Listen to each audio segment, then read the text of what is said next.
Agroegeli Bilinçli Tarım programına tekrardan hoş geldiniz. Bugün Şarköy, Tekirdağ Şarköy'de 3K Tarım Cansu Hanım'la birlikteyiz. Cansu Hanım'la birlikte serada neler yaptık? Sektörün en genç ve başarılı bayanlarından biri. Aletten bahis de var 3K Tarım. Yanımızda da Serdar kardeşim var. Serdar kardeşimin salatalık serası. Bugün burada neler uyguladık? Kaç günde bu hale geldi? Bunları konuşacağız. İlk önce Cansu Hanım'la başlamak istiyorum. Cansu Hanım. Öncelikle merhabalar. Merhabalar.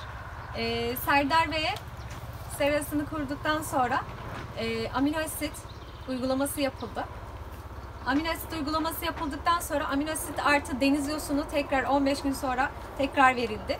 Verildikten sonra bugün 19. gün ve şu anki salatalıkların durumu budur. Bundan sonra da bu uygulamalara devam edilecek. Tek tek göstereceğiz zaten. Çiçekler nasıl dökmüş, 19 günde bu hale nasıl gelmiş. Serdar kardeşim sen nasılsın? Nasıl, memnun oldun mu çalışmalarımızda? Memnun değil, bir şaşkınlıkla eşimle beraber ablamızın yardımıyla biz fidelerimizi ektik. Evet. Bu ilacı yedikten sonra biz zaten her sabah geldiğimde ben şaşırıyordum buraya. Şu an o ektiğimden sonra 19. günde ve bütün 300 kök salatalık var. Şu an 300 kökün hepsinde salatalık mevcut. Maşallah. Ve şu anda mahsul yiyor. Evet. Aynen. Yani uygulamalarımızdan memnunsun yani. Tabii ki de.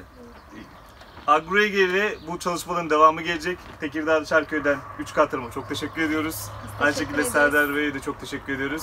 Çiftçimizin mutluluğu bizim gururumuzdur. Sağlıcakla kalın. Teşekkür ederiz.